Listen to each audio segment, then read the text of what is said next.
Tere õhtust, good evening from our side here, good morning from Washington, D.C. We're genuinely thrilled to be participating from across the ocean at this very important conference where I can't be this year because I'm at a different conference with the National Democratic Institute. But we are committed across the ocean, across the world, to a fundamental freedom, the freedom of association, the right to associate with each other, which to my mind lies at the core of democracy and human rights. In Estonia's own history, the freedom of association, initially simply among peasants, grew up into full nation statehood because people came together and found they shared the same ideas and ideals. And we have seen the same up to this very moment all over the world throughout history. And right now we can see the same kinds of issues developing in Ukraine, in the Middle East. So it's freedom of association and the freedom of ideas to move across borders and between people lie at the core of Western liberal democracy, which never has to be Western. But liberal democracy is something that I think we all believe in. Madam Secretary? Well, it's a great pleasure to be with you, Mr. President, and it's a great pleasure to address this very important conference. I do believe that the essential principle are human rights that allow all of us to be able to express ourselves. And may I say, Mr. President, you are here for more than a conference. You're here in order to get an award from the National Democratic Institute for your innovative spirit and your dedication to democracy. So it is my pleasure to be here with you especially. And I'm very glad that you can be with us, though I'm sure that they miss you at this conference. I do think some of the points that you already made in terms of the importance of the freedom of association. Authoritarian governments work their hardest to keep people separated from each other so that they cannot share any ideas. And the idea of freedom of association allows people to be able to talk to each other, to create groups of like-minded individuals, to have civil society function in a way where there is transparency and also the possibility of asking questions, of trying to figure out what makes for a better relationship between the government and its citizens. And so what you're practicing in every way through civil society is the capability of people to talk to each other. And obviously that is one of the great human rights. I have always argued we're all the same. All of us want to be able to express ourselves, to be able to use the most modern systems of communication to do that, but also old-fashioned ones of being able just to meet and talk to each other and have the capability. I think Estonia, through you, Mr. President, has had a remarkable history in terms of becoming a part of the European Union and NATO and being also a great leader in not only e-government but also in democracy.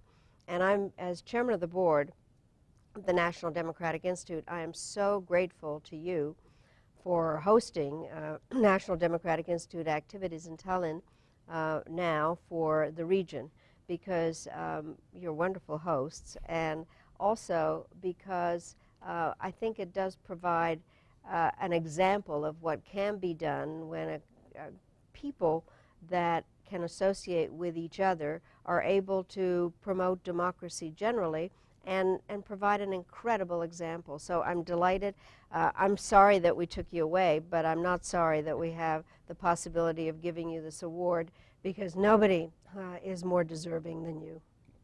Well, thank you for your kind words. One thing I did want to say is that we in Estonia, and this is, I think, a fairly broadly felt idea, feel an obligation that to promote the very thing that we had been denied for 50 years, and that when it is our chance to do something, we want to do it too.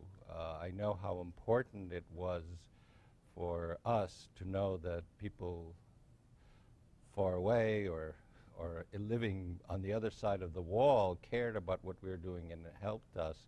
And we shouldn't forget that. Some countries that used to be behind the wall no longer are suddenly sort of decided to forget. But we feel a strong need to do our share, understanding how important it is that we also help democracy spread, because it is what we were without, and we also know very well how difficult it is. I mean, even just in our own benefit to have a security in Estonia is to have democracies around us. The other thing which I also wanted to just point out to the people in the conference is that the freedom of association sounds kind of like kind of a vague idea, but it is never a vague idea for authoritarians. The first thing they did in Estonia and in every other country where authoritarian rule has taken place is to basically ban civil society. I mean, to the extreme of deporting philatelists or stamp collectors, but which happened under Stalin. But more broadly, authoritarian regimes cannot tolerate the idea of independent discussion and people having their own ideas through talking to one another. Why else ban the Boy Scouts or the Red Cross or all the things that always get banned whenever authoritarian rule takes place or takes over? And we see the other side with the burgeoning of civil society. When you get democracy, it's just simply amazing to watch, and we see it. We saw it in our own country. We saw it all across Eastern Europe, and we are seeing it now, we hope, in many other places. I do think democracy is not an event, it's a process. And I think it requires a lot of tender, loving care. And the idea that people really reach out to each other. When I was Secretary of State, I started something called the Community of Democracies, which was and still exists in terms of sharing best practices about what really does make democracies work. And obviously civil society is a huge aspect of it, a basic aspect. And Estonia, and you specifically, have done an amazing job in not forgetting and also kind of making clear that it is a process and it requires tender, loving care. And what I think is so important that people forget is, in order to have democracy work, you do have to have citizens that are more than consumers. They are people that care about however the government works and are able to criticize their government if that will move the process forward. I think governments shouldn't be afraid of criticism. It is what is a motivating factor, and civil society in many ways can provide that counterpoint, but you have made it even more accessible through what you've done through e-government, and generally allowing and encouraging people to move forward, and thereby have provided a basic human right, which is the capability of expressing one's views. Well, we hope that other people elsewhere, from the Middle East to the Maidan, get to see this and take it to heart.